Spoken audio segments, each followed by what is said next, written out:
बिस्मिल्लाहिर्रहमानिर्रहीम। अस्सलाम वालेकुम dear students. Exercise 1.1 question number 5, name the property. ठीक है जी, ये हमें कुछ क्या कहते हैं इनइक्वालिटीज़ दी गई हैं। इनमें हमने ये देखना है कि कौन सी प्रॉपर्टीज यूज़ हुई है। First part, -3 is less then -1 gives 0 is less then 2। ठीक है, यानी कि -3 इज़ लेस देन -1 का मतलब ये है कि इसमें आप कोई भी पॉजिटिव इंटीजर ऐड करें, लेफ़्ट साइड पे भी राइट साइड पे भी, तो हमेशा आंसर इस फॉर्म में होगा, यानी कि left side will be less than right side. ठीक है, कोई भी पॉजिटिव इंटीजर आप इसमें ऐड करें। तो यहाँ पे हम रिज़ल्ट देखते हैं, ये 0 और ये 2 कैसे आया। तो -3 में अगर हम +3 करें, ठीक है, -3 + 3 यानी कि 3 को इधर भी ऐड किया और -1 में भी हम 3 को ऐड करें। ठीक है जी, पॉजिटिव इंटीजर है 3 हमारे पास। 3 को लेफ़्ट साइड पे भी ऐड किया, 3 को राइट साइड पे भी ऐड किया, ये जो गिवन इनइक्वालिटी है। तो हमारा आंसर आया -3 + 3 क्या हो गया, ये हो गया 0। और इसी तरीके से -1 + 3 ये आंसर बनता है 2। यानी कि कोई भी पॉजिटिव इंटीजर आप इस इनइक्वालिटी में ऐड करें तो हमेशा left side will be less and right side will be greater, यानी कि 0 is less then 2।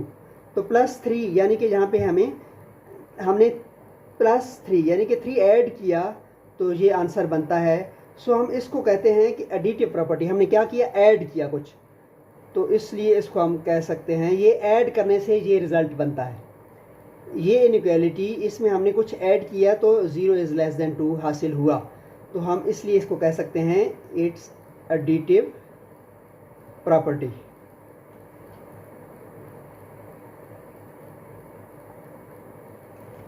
Second part, if a is less than b then 1/a is greater than 1/b। यानी कि हमारे पास दो रियल नंबर्स हैं a और b, और a छोटा है b से, a is less than b। ठीक है, तो इनका रेसिप्रोकल, यानी कि हम सपोज करते हैं a है हमारे पास 2, ठीक है, और b है हमारे पास 3, 2 इज़ लेस देन 3। तो इनका रेसिप्रोकल जो है वो 2, अगर इनको हम फ्रैक्शन फॉर्म में लें तो 2/1, 3/1। रेसिप्रोकल का मतलब है कि इनको हम उल्टा दें। ठीक है जी, 1 को ऊपर ले जाएं, 2 को नीचे, यानी कि ये अगर हमारे पास ये 2/1 है तो ये इसका रेसिप्रोकल बनेगा 1/2 यूं। ठीक है जी, डिनोमिनेटर को न्यूमरेटर बना देते हैं, न्यूमरेटर को डिनोमिनेटर बना देते हैं, यानी कि ये 1 है। ठीक है, क्या है, डिनोमिनेटर 1 है और इसको न्यूमरेटर बना दिया, और ये 2 न्यूमरेटर था, इसको हमने डिनोमिनेटर में चेंज कर दिया, तो इसको कहते हैं रेसिप्रोकल। अब देखिए 2/1 इज़ लेस देन 3/1, और जब ये रेसिप्रोकल बनेंगे तो देखें ज़रा आप, 1/2 विल बी ग्रेटर देन 1/3। ये रफ वर्क आप, ठीक है, ये रफ वर्क है। और 2/1 is less than 3/1, whereas 1/2 is greater than 1/3। तो ये यहाँ पे कौन सी प्रॉपर्टी यूज हुई है, रेसिप्रोकल, इसलिए हम इसको कह सकते हैं रेसिप्रोकल। यानी कि इससे ये चीज़ कैसे बन गई, तो इसमें रेसिप्रोकल प्रॉपर्टी यूज हुई है, reciprocal property.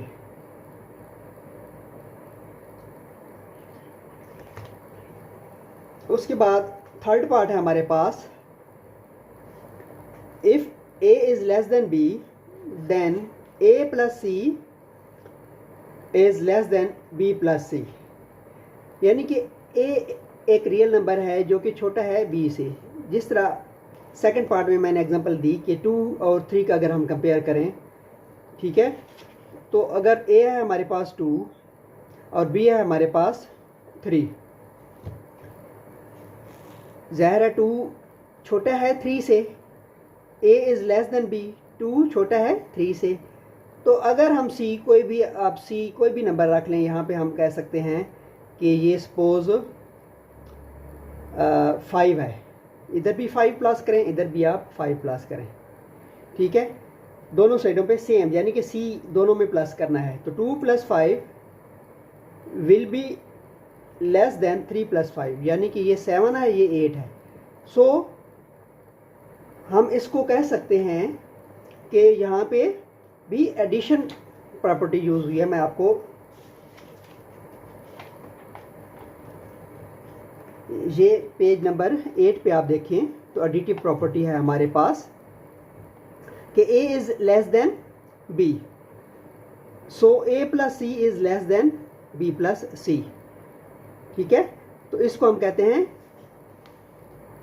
Additive property. Additive property में ये हमारे पास पॉइंट है कि if a is less than b, it gives a + c is less than b + c। सो इस पार्ट में, थर्ड पार्ट में हमारे पास एडिटिव प्रॉपर्टी यूज़ हुई है, तो इसको हम लिखेंगे additive property.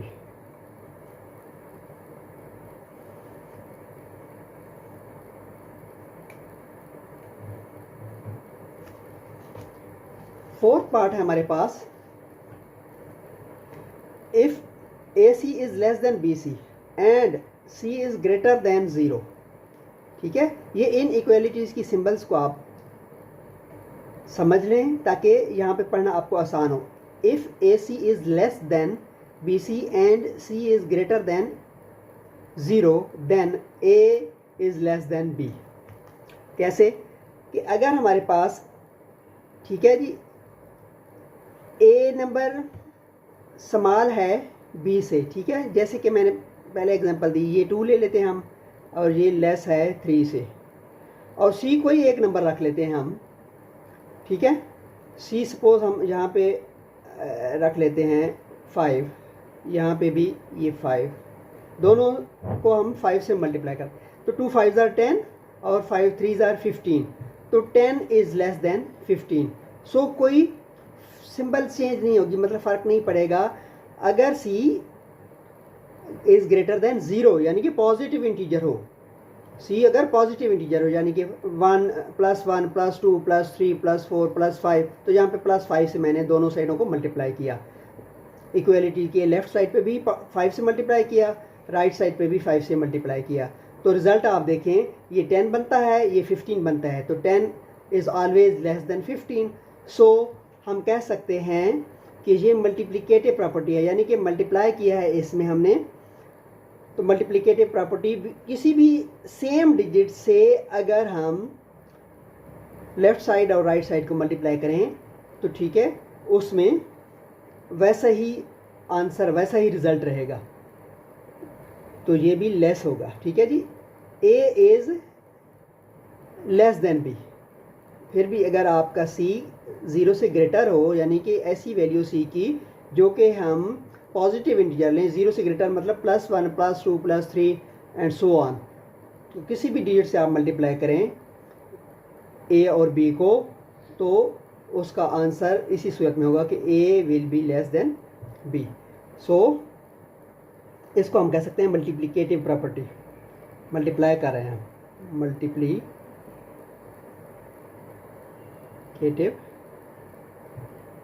Property.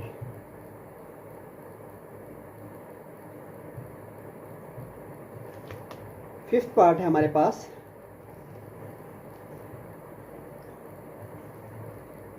If AC is less than BC and C is less than 0। अब यहाँ पे C इज लेस देन 0 है, then A will be greater than B, ठीक है। AC is less than BC and C is less than 0। Less than 0 का मतलब है कि C की वैल्यू हमने यहाँ पे सपोज करनी है 0 से नीचे, 0 से लेस जो है ना, -1 -2 -3 माइनस, यानी कि नेगेटिव इंटीजर्स से अब हम C की वैल्यू रखते हैं। सपोज हमारे पास A था 2, ठीक है, और ये लेस था 3 से। अब हम नेगेटिव इंटीजर से जब मल्टीप्लाई करते हैं, यानी कि अब -5 से आप मल्टीप्लाई कर दें दोनों साइडों को, तो ये -10। अब -10 इज़ ग्रेटर देन -15, क्योंकि माइनस में जितनी वैल्यू बड़ी होती है उतनी ही उसकी वैल्यू छोटी होती है। ठीक है, जितना क्या कह सकते हैं इसको, डिजिट बड़ा होगा, जितना डिजिट बड़ा होगा और माइनस वाला होगा तो उसकी वैल्यू कम होगी, जबकि जितना डिजिट छोटा होगा माइनस का उसकी वैल्यू उससे ज़्यादा होगी। सो हम कह सकते हैं कि माइनस से मल्टीप्लाई करने से, यानी कि सी की वैल्यू अगर 0 से कम हो तो ये सिंबल्स चेंज हो जाती है, यानी कि ए ग्रेटर हो जाता है बी से। तो यहाँ पे भी मल्टीप्लाई, बेसिकली मल्टीप्लाई हुआ है। ठीक है, तो इसको भी हम मल्टीप्लिकेटिव प्रॉपर्टी कहेंगे। एक और एग्जांपल मैं देता हूँ यहाँ पे, जैसे है 2, इसको -1 से मल्टीप्लाई करें हम, और इधर 3 को हम -1 से मल्टीप्लाई करें, तो -2 इज़ ग्रेटर देन -3।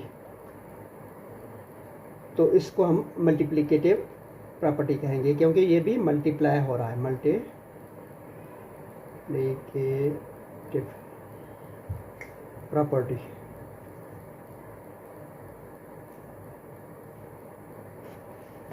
एक और वीडियो होगी। 6 part,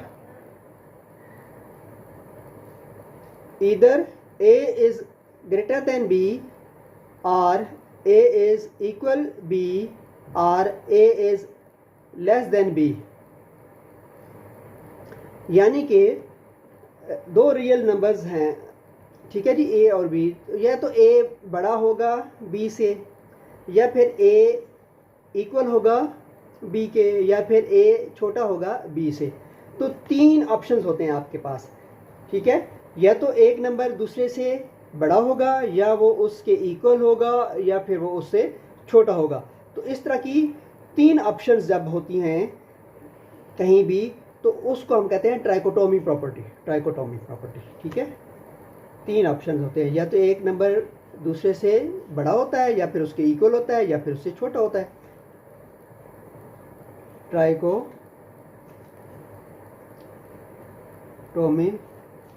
property.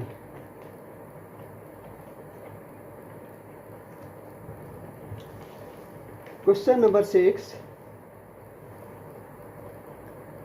insert 2 rational numbers between 1/3 and 1/4। Question number 6 है कि हमने 2 रेशनल नंबर्स ढूंढने हैं 1/3 और 1/4 में से। 1/3 और 1/4 के बिटवीन 2 रेशनल नंबर्स फाइंड करने हैं। ठीक है, तो इसका तरीका ये है कि इन 2 फ्रैक्शंस को, 2 फ्रैक्शंस हैं, इन 2 फ्रैक्शंस को हम प्लस करेंगे और 2 पे डिवाइड करेंगे, तो हमारे पास एक रेशनल नंबर आ जाएगा। सो हम Q1 फाइंड करते हैं। पहला rational number Q1 is equal 1/3 plus 1/4 divided by 2। अब फ्रैक्शन जब भी हम ऐड करते हैं या सब्ट्रैक्ट करते हैं तो उनका एलसीएम लिया जाता है। 3 और 4 का एलसीएम होगा हमारे पास 4 3s are 12। ठीक है, इनमें कॉमन कुछ नहीं है 3 और 4 में, इसलिए इन दोनों को मल्टीप्लाई कर लिया, 4 3s are 12। अब 3 का टेबल 12 पे पढ़ें, 3 4s are 12 4 टाइम, 4 को 1 से मल्टीप्लाई करें, 4 1s are 4।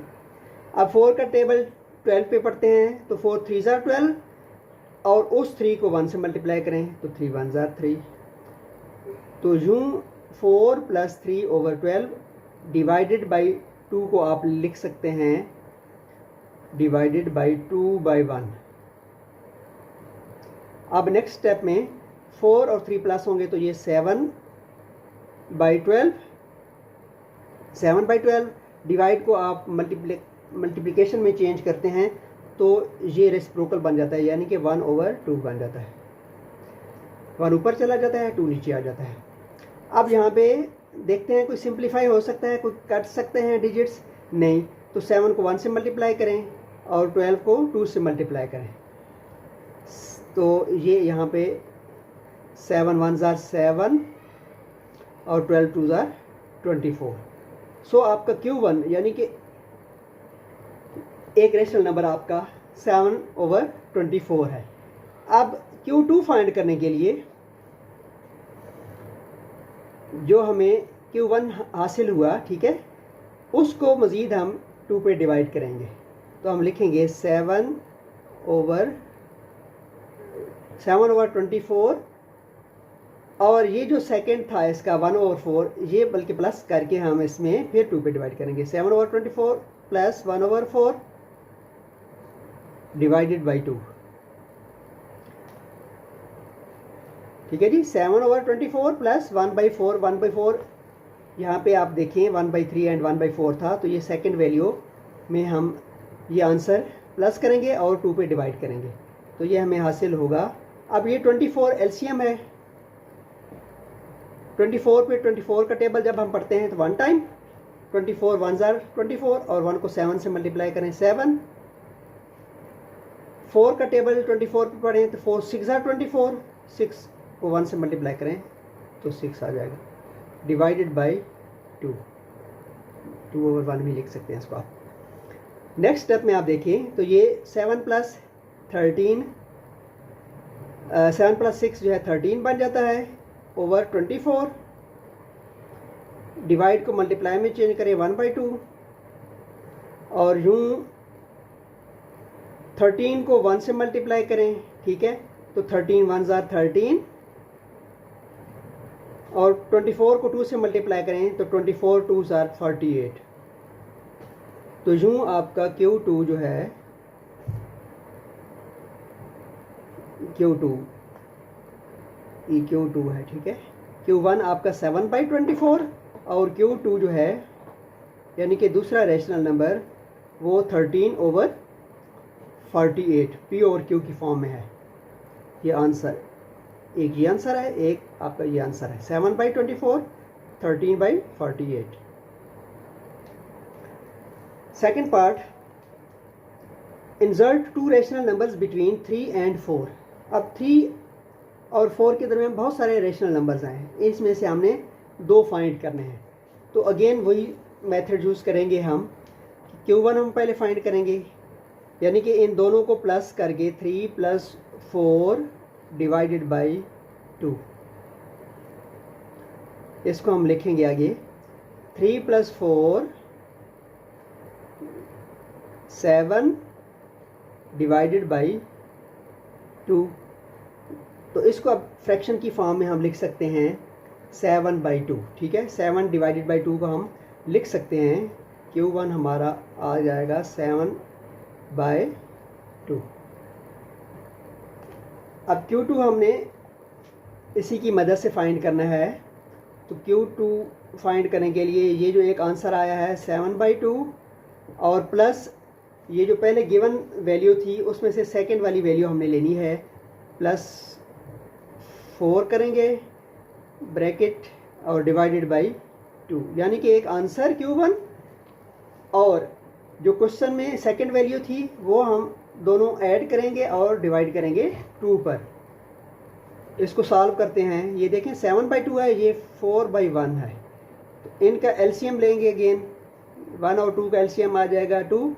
2 का टेबल 2 पे पढ़ें तो 1 टाइम, 1 को 7 से मल्टीप्लाई करें 7, प्लस 1 का टेबल 2 पे पढ़ें तो 2 टाइम्स, 2 को 4 से मल्टीप्लाई करें 8 डिवाइडेड बाई 2 इक्वल 7